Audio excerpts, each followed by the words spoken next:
करतेस तू? ते ग ते दार का बंद केलंयस मावशी? जाऊ नको. हं? ते देवाशिष भीती वाटते बाई मला त्यांची. अगं एवढं काय घाबरायला? खाणार नाही येते तुला. आणि तसे मावशी ते येणार नाही तिकडे, तर उगीच टेन्शन घेते. जाऊ गं. टेन्शन घेते काय? टेन्शन येतं मला त्यांचं. काय ग बाई, उगाच ते उत्तराला कोंडीत पाजत बसले मी. 40 रुपये ते 40 रुपये गेले माझे. आणि त्यांच्या प्रश्नाला उत्तर द्या. काच माझ्या बहिणीला कोल्ड्रिंक पाजलं, कशालाच माझ्या बहिणीला कोल्ड्रिंक पाजलं. अरे काय उगाच विषयाला पाटे फोडले ना मी. ए मावशी आता काही होणार नाही, जा ना, उघड ना. नाही सोड मी. नाही, बस काय? इथे बस बस. जरा वेळ बंदच असू दे, माझ्या डोक्याला जरा शांतता मिळू दे बाई. बरोबर, परमेश्वरा. ठीक आहे.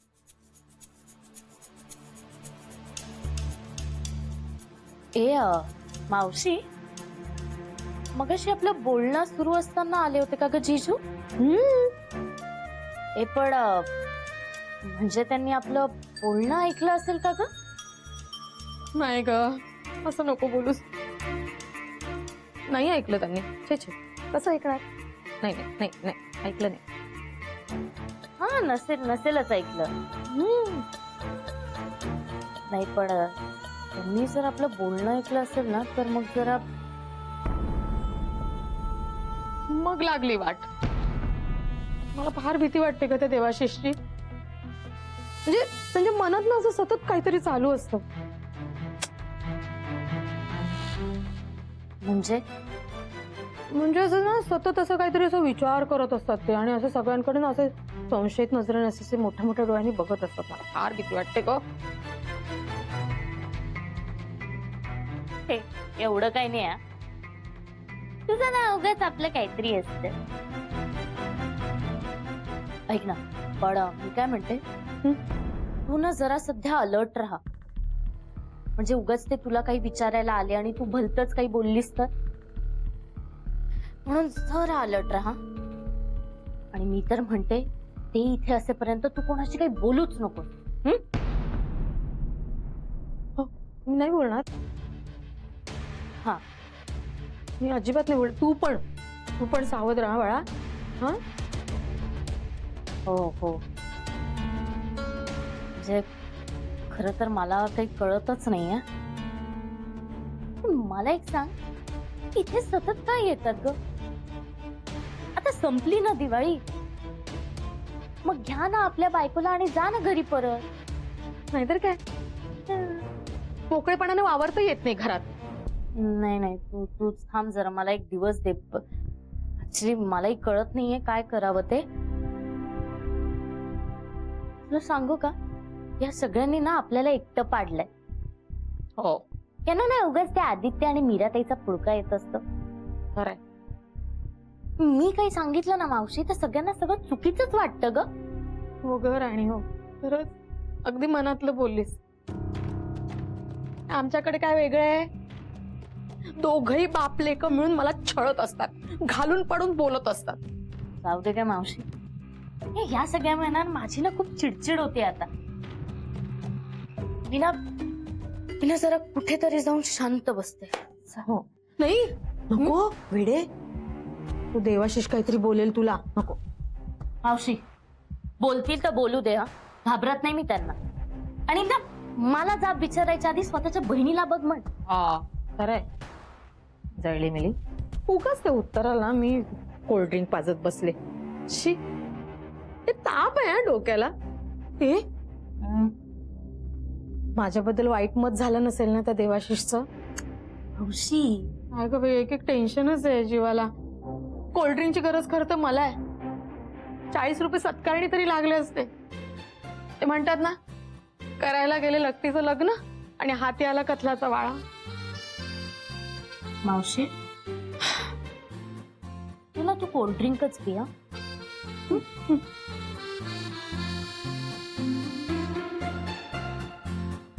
नको, ज्यूस पिते.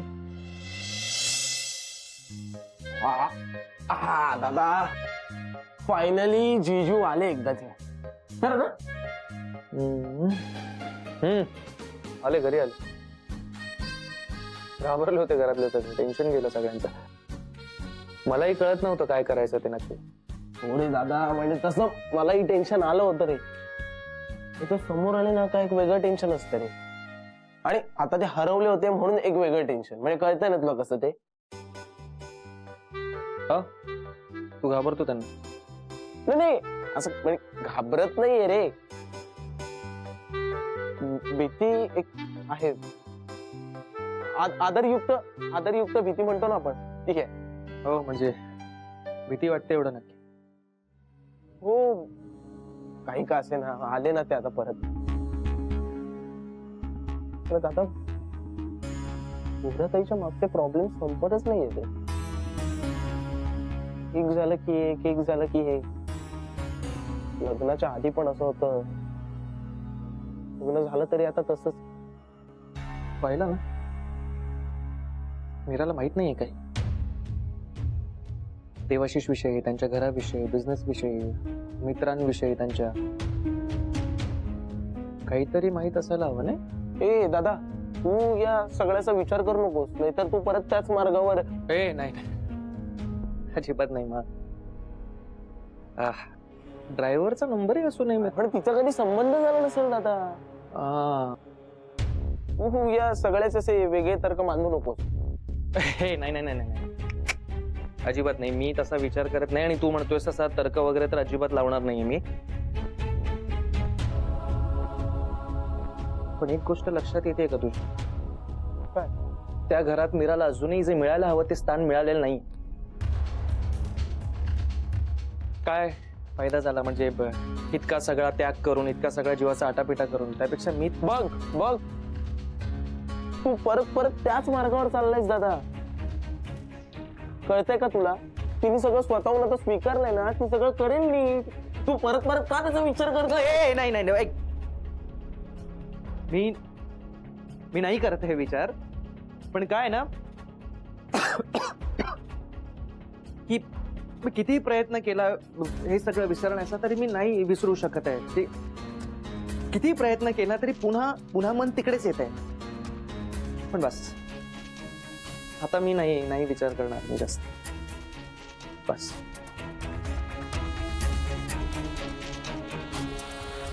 गुड. हेच सांगत होतो मी तुला. आता आराम करत आता आपण भेटू संध्याकाळी. हो.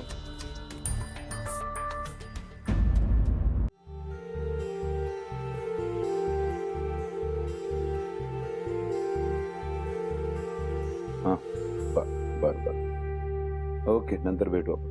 बाय. पाणी घशाला कोरड पडली असेल ना? थँक्स. मला हवंच होतं पाणी. जीजू तुम्ही म्हणजे सतत फोनवर बोलता, कंटाळा येत नाही का हो? अरे बाळा, मग कामं कशी होणार, पैसे कसे मिळणार? बस ना, बोलूया ना आपण. म्हणजे कशाबद्दल? अरे असं नेहमीच आपलं असंच होतं, बोलूया म्हणतो आणि काही गप्पाच होत नाहीत आपल्यामध्ये. नाही राहून जातं. मग आता बस, आपल्याकडे वेळ आहे दोघांकडे, गप्पा मारूया बस. हो. काय नाही, तुझं फ्युचरचं प्लॅनिंग काय करायचं ठरवलंयस पुढे? अच्छा, तुम्हाला हे बोलायचंय तर. मग तुला काय वाटलं, कशाबद्दल? नाही काही नाही. हा हो जीजू, माझं सगळं अगदी क्लिअर आहे. म्हणजे सगळं नीट प्लॅन्ड आहे. आता काही वर्ष मला इथे काम करायचंय, इथे राहायचंय आणि मग कुठलं तरी एक छान ठिकाण बघून, म्हणजे अब्रॉडच, तिकडे जाऊन जॉब करून सेटल व्हायचंय. मस्त आहे तुझं प्लॅनिंग. अजून काय? अजून मला खूप फिरायचंय. म्हणजे पॅरिस, USA, मोरोको तर माझा फेवरेट आहे. म्हणजे मला तिकडे जाऊन ना असं काही छान, तिकडे जाऊन असं राहायचंय, एक्सप्लोअर करायचंय. आणि तेव्हा तुझ्या बरोबर तुला आदित्य हवाय. तुम्हाला कसं कळलं? कळतं ते. जाणवतं. प्रेम करतेस ना आदित्यवर? हम्म.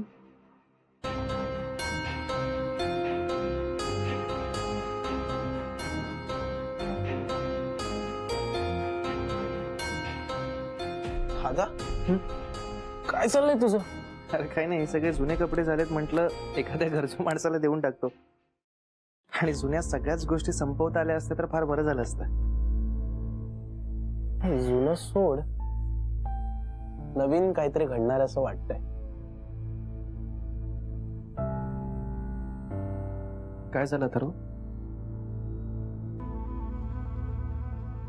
काय नाही रे, मी जस्ट बाहेर चाललो होतो तर तितक्यात मी बघितलं की देव, जिजू आणि मधुराताई एकमेकांशी काहीतरी बोलतायत. तर मला माहित नाही एक्झॅक्टली काय बोलत होते ते, पण आता डेंजर आहे हे सगळं. बोलत असतील, त्यात काय एवढं? मधुराताई इमोशनल वाटली रे मला. आपण आहे ना दादा काहीतरी करायला हवं, तरी मधुराताई सगळ्याची वाट लावेल. सोड ना यार. अरे दादा सोड काय, तिने त्यांना जाऊन काहीतरी भलतंच सांगितलं तर. तर या सगळ्या गोष्टींचा ना मला कंटाळा आलाय आता. आणि तू बोललास ते पटलंय मला आता. सतत सतत त्याच त्याच गोष्टी उघडण्यात काहीच अर्थ नाही. तू अचानक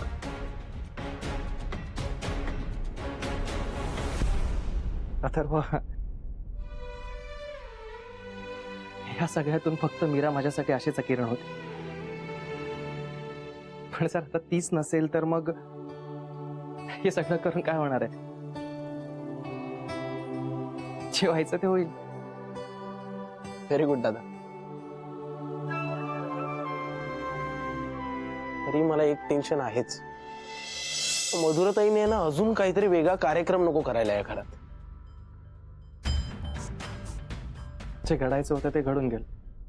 आता यापेक्षा अजून काय वाईट होणार आहे? तू सोड ना, चल मला हेल्प कर. हे घे.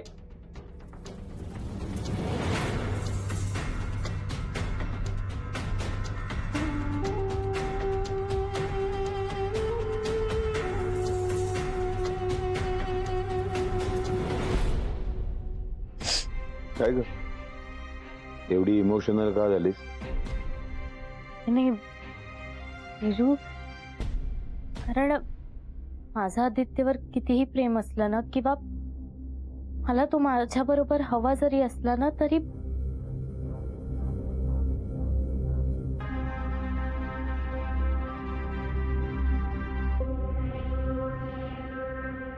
जिजू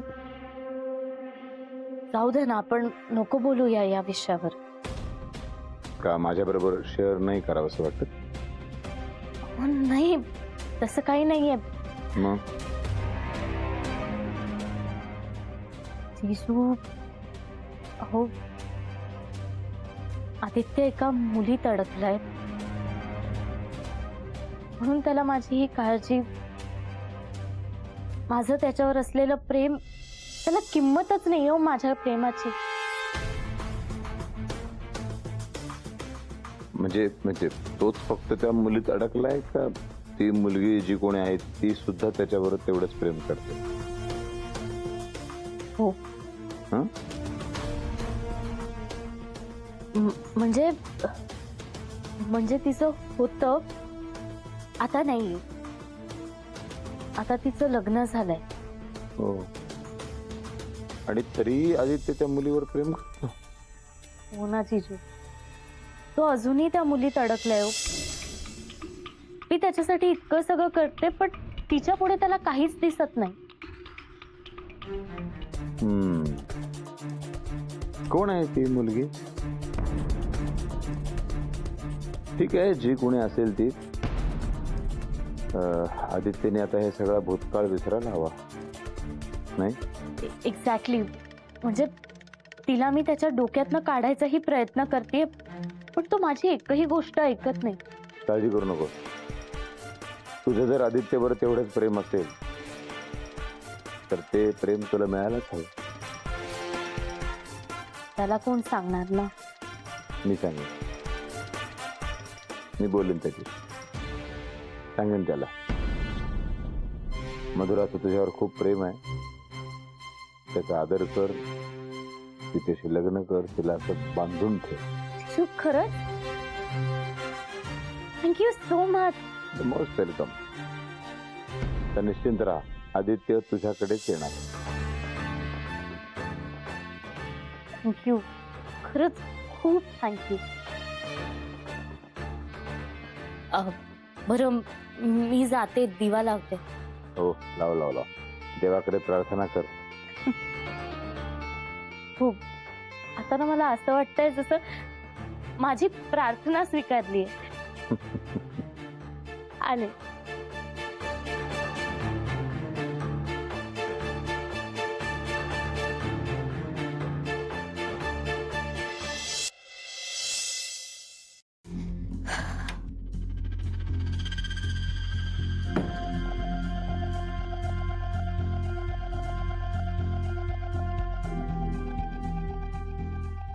दरवाजा का बंद केला आज? ऐक ना, मी ना आता जीजूंशी बोलले. काय? हो. काय म्हणाले ते? नाही, मला विचारत होते की तुझं कोणावर प्रेम आहे का. मग काय, मी सगळं खरं सांगितलं त्यांना. मग म्हणाले जर तुझ्या आदित्यावर आणि आदित्यचं तुझ्यावर प्रेम आहे तर मग प्रॉब्लेम खूप. हे बाई, तू सरळ नाव घेतलंस त्याचं. मग आता आहे तर आहे ना. मग ना त्यांनी जरा वेळ विचार केला आणि मग विचारलं, पण आदित्यचं तुझ्यावर प्रेम आहे का. असं का म्हणाले ते? कारण त्यांनाही दिसतंय ना की आदित्य माझ्याशी किती तुटकपणे वागतो ते. आणि त्याचं ना असं या वागण्याचं कारणही विचारलं त्यांनी. मी सांगितलं की जिजू आदित्यचं ना एका मुलीवर प्रेम होतं, पण नंतर बिचारीचं लग्न झालं. पण आपलं आदित्य अजूनही तिला विसरू शकत नाही ना. हे बाई, असं का बोललीस तू? आता त्यांना कळलं की ती दुसरी मुलगी दुसरी तिसरी कोण नसून मीरा आहे तर हा ठेवतील ना मीराला इथे जाणून. अगं बाई ग, का ग गोंधळ घालते? झालं ना, सगळं वाया गेलं. मावशी, असं काहीही होणार नाहीये. तुला काय माहित? मला सगळं माहित असतं. आणि बाय द वे, जीजूंना आधीपासूनच माहित होतं की आदित्यच्या आयुष्यातली ही जी दुसरी मुलगी आहे ना, ती मीराताईच आहे. आणि त्यांना हे सगळं कळावं याचं प्लॅनिंग ही मीच केलं होतं. बाई, म्हणजे काय केलंस काय तू? ते महत्वाचं नाहीये, पण या सगळ्यामुळेच मीराताईची शाळा सुटली. आणि महत्वाचं काय आहे तर हे सगळं होऊनही जीजू माझ्या बाजूने आहेत. हॅलो, काय? चल चल, पाठ थोपट माझी. कमान. तुला नक्की असं वाटतंय? हो,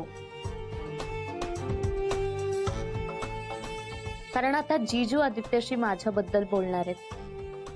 त्याला माझ्या प्रेमाची जाणीव करून देणार आहेत. तुला खरंच असं वाटतं देवाशीष आदित्यला तुझ्याविषयी बोलतील? हो. का, तुला नाही वाटत आहे का? नाही. हा? म्हणजे नाही माहित मला. मला ना तो माणूस असा आतल्या गाठीचा वाटतो ग. नाही, आता ते कसेही असले ना तरी ते आदित्यशी माझ्याबद्दल बोलणारच. कारण माहितीये मावशी, मी ना त्यांना सगळं म्हणजे आमच्याबद्दल सगळं खूप जेन्युइनली सांगितलंय. आणि आता जर आदित्यशी ते आमच्याबद्दल बोलले ना तर मज्जा येईल बघ. मला नीट कळेल असं सांग ना, म्हणजे मलाही मज्जा करता येईल. अग मावशी, तू ना आता फक्त बघत राहा.